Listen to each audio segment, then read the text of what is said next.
Hello বন্ধুরা, কেমন আছো সবাই? আশা করি সবাই খুব ভালো আছো। এই গরমে আমিও আছি মোটামুটি।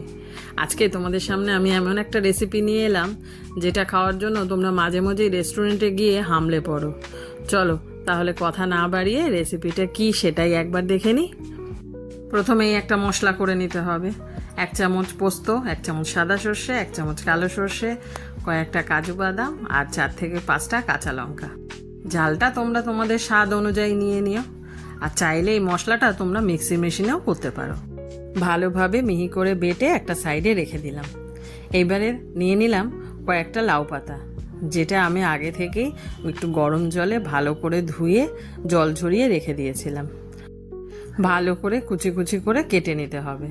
তোমরা তো যতটা পারবে পাতাগুলোকে ছোট করার চেষ্টা করবে। শাক যত মিহি করে কোচানো যায় শাকের স্বাদ তত পরিমাণে বাড়ে, তাই জন্য যত পারবে ভালো করে কুচিয়ে নেবে। একটা সাইডে রেখে দিলাম।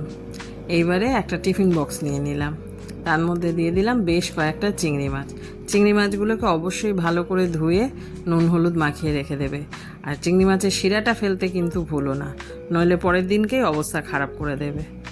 নিয়ে নিলাম এর মধ্যে বেটে রাখা সর্ষে পোস্তটা, দিয়ে দিলাম পরিমাণ মতো নুন, হলুদ, কাঁচা সর্ষের তেল, সামান্য একটু কালো জিরে, আর যে শাকটা কুচি করে রেখেছিলাম সেটাকে দিয়ে ভালোভাবে মিশিয়ে নিলাম।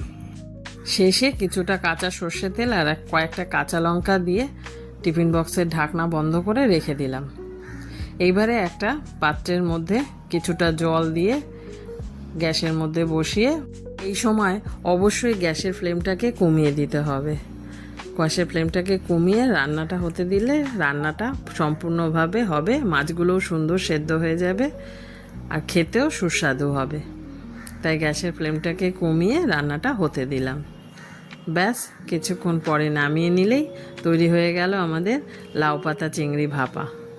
তাহলে বন্ধুরা, কেমন লাগলো রেসিপিটা? খুব সহজ না? এটা তোমরা অনায়াসেই বাড়িতে বানিয়ে ফেলতে পারবে। অবশ্যই বাড়িতে একবার ট্রাই করবে আর আমাকে কমেন্ট করে জানাবে কেমন খেলে।